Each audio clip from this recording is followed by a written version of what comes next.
Assalamualaikum warahmatullahi wabarakatuh. Bagaimana kabar anak-anak hari ini? Semoga semua sehat dan tetap semangat belajar ya. Alhamdulillah hari ini jumpa lagi dengan Pak Rais di pelajaran Quran Hadis kelas 7. Hari ini kita akan belajar tentang memahami kedudukan dan fungsi Al-Quran serta hadis dalam Islam.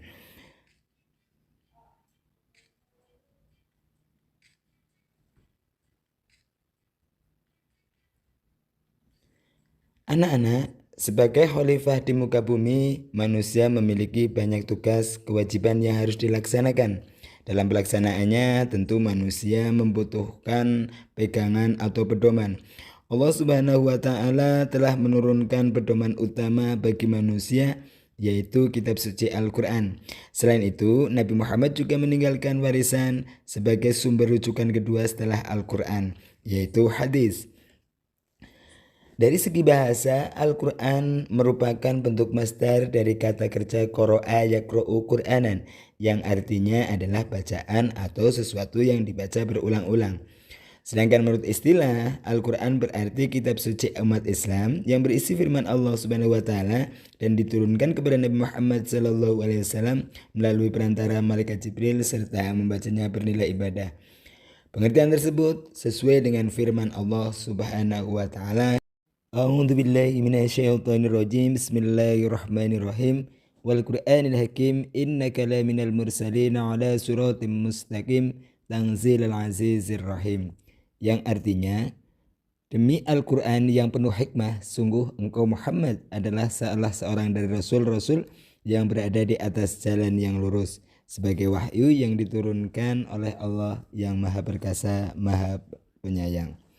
Allah juga berfirman dalam surat Asy-Sya'ra ayat 192-193, A'udzubillahi minasyaitonirrajim. Bismillahirrahmanirrahim.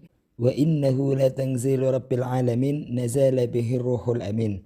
Yang artinya, dan sungguh Al-Quran ini benar-benar diturunkan oleh Tuhan seluruh alam yang dibawa turun oleh Ar-Ruhul Amin, yaitu Malaikat Jibril. Berikutnya adalah hadis. Hadis berasal dari bahasa Arab yang berarti baru, mudah, cerita, berita, dan riwayat yang bersumber dari Nabi Muhammad SAW. Sedangkan menurut istilah, hadis adalah segala perkataan atau sabda, perbuatan, dan ketetapan lainnya atau takrir yang disandarkan kepada Nabi Muhammad SAW. Dalam Islam, Al-Quran merupakan sumber hukum yang utama dan pertama. Hal ini menyangkut aturan yang mengatur hubungan manusia dengan dirinya sendiri, hubungan manusia dengan Allah, hubungan manusia dengan manusia yang lain, dan hubungan manusia dengan alam. Jadi, segala sesuatunya sudah ada dalam Al-Quran ya anak-anak. Kemudian untuk sumber hukum yang kedua adalah hadis. Hadis ini memperkuat dan memperjelas apa yang ada di dalam Al-Quran.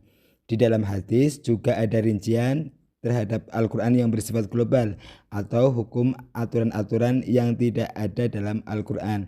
Hal tersebut berdasarkan dalil Al-Quran, salah satunya ada dalam surat An-Nisa ayat 59. A'udzu billahi minasyaitonir rajim. Bismillahirrahmanirrahim. Ya ayyuhalladzina amanu atiiullaha wa atiiur rasula wa ulil amri minkum fa in tanaza'tum fi syai'in faruddu ila Allahi wa rasuli in kuntum tu'minuna billahi wal yawmil akhir dzalika khairu wa ahsanu ta'wila. Yang artinya, wahai orang-orang yang beriman, taatilah Allah dan taatilah Rasul Muhammad dan ulil amri pemegang kekuasaan di antara kamu. Kemudian jika kamu berbeda pendapat tentang sesuatu, maka kembalikanlah kepada Allah, yaitu Al-Quran dan Rasul, sunnahnya. Jika kamu beriman kepada Allah dan hari kemudian, yang demikian itu lebih utama bagimu dan lebih baik akibatnya. Selain itu, ada pula hadis yang meriwayatkan tentang kedudukan Al-Quran dan hadis pada hadis yang diriwayatkan Abu Dawud dan At-Tirmizi, bahwa Rasulullah SAW ketika akan mengutus Mu'adz bin Jabal ke Yaman, beliau bersabda, bagaimana engkau memberikan keputusan apabila ada sebuah peradilan yang dihadapkan kepadamu? Mu'adz menjawab, saya akan memutuskan menggunakan kitab Allah. Beliau bersabda, seandainya engkau tidak mendapatkan dalam kitab Allah?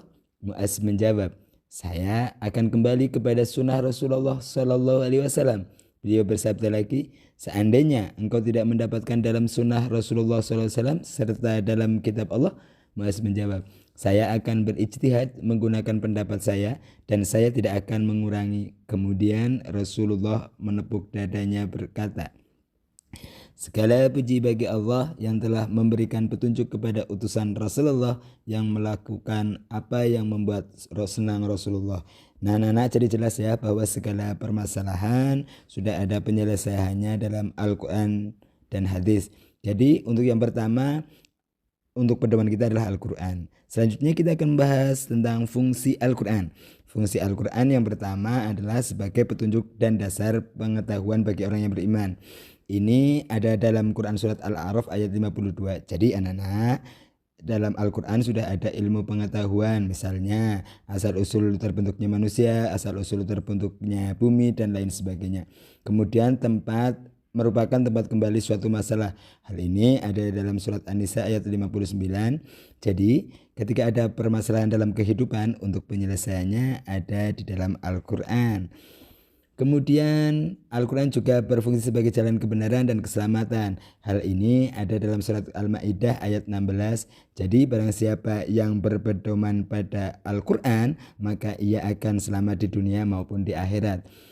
Kemudian Al-Quran juga sebagai pembeda. Al-Quran ada antara hak yang batil, ada yang baik dan buruk, apa yang harus dilakukan dan apa yang tidak boleh dilakukan. Hal ini ada dalam surat Al-Furqan ayat 1.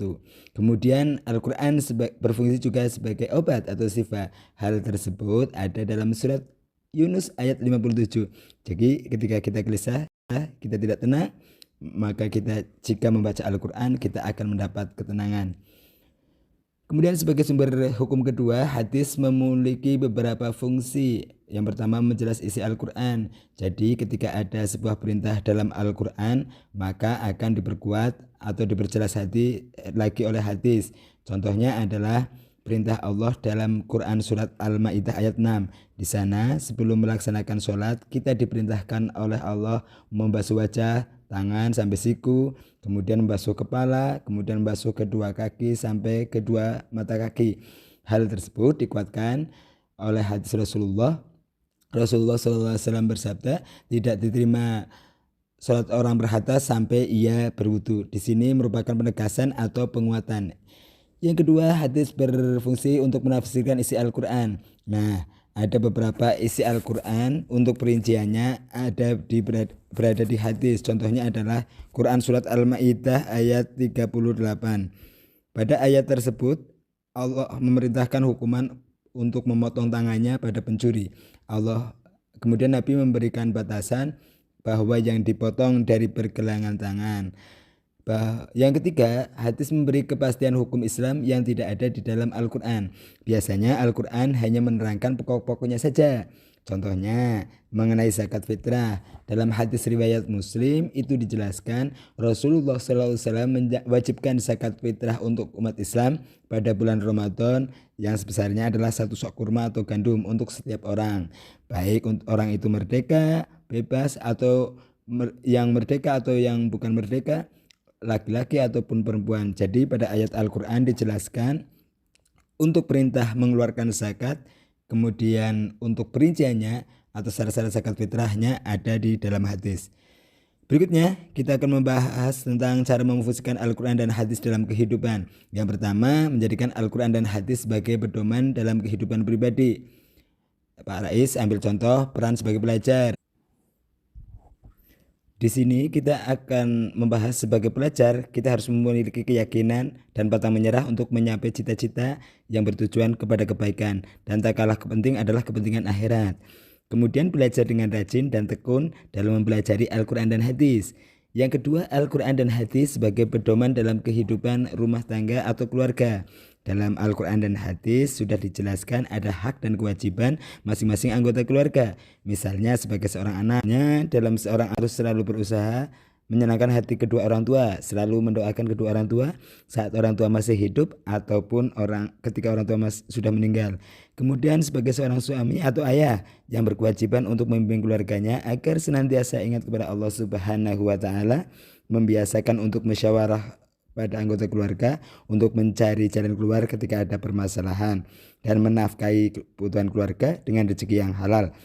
Kemudian yang ketiga, sebagai seorang istri atau ibu wajib menjaga kehormatan dan kemudian yang ketiga, sebagai seorang istri atau ibu untuk memiliki kewajiban menjaga kehormatan dan harta suami, mendidik anak-anaknya sesuai Al-Quran dan hadis, dan taat pada perintah suami selama tidak bertentangan dengan agama Islam. Yang ketiga, menjadikan Al-Quran dan hadis sebagai pedoman dalam kehidupan bermasyarakat. Nah, anak-anak, dalam Al-Quran dan hadis sudah diatur bagaimana kita hidup di dalam masyarakat. Misalnya, ada perintah saling tolong-menolong dalam kebaikan di surat Al-Maidah ayat 2. Kemudian perintah berbuat baik kepada sama. Di sini juga ada salah satu hadis dari riwayat Muslim, ya, yaitu kita harus berbuat baik kepada tetangga dan perintah saling menasehati dalam kebaikan. Di sini ada surat dalam Al-Asr. Yang keempat, menjadikan Al-Quran dan hadis sebagai pedoman dalam kehidupan berbangsa dan bernegara. Manusia diciptakan dalam keadaan saling berbeda. Manusia diciptakan berbangsa-bangsa dan bersuku-suku untuk saling mengenal satu sama lainnya. Untuk tercapainya kehidupan yang rukun, saling menyayangi, Allah sudah mengatur itu semua dalam Quran surat Al-Hujurat ayat 13. Yang kelima adalah menjadikan Al-Quran dan hadis sebagai hakim dalam menyelesaikan setiap masalah. Kehidupan manusia tidak selamanya mulus, banyak persoalan yang silih berganti. Namun semua itu sudah ada petunjuknya dalam Al-Quran dan hadis. Jadi seperti itu ya anak-anak, mari kita bersama-sama untuk berusaha untuk menerapkan apa yang sudah ada dalam Al-Quran dan hadis dalam kehidupan kita sehari-hari. Baik anak-anak, demikianlah materi pada hari ini. Semoga apa yang kita pelajari bermanfaat. Dari saya mohon maaf atas segala kesalahan. Wassalamualaikum warahmatullahi wabarakatuh.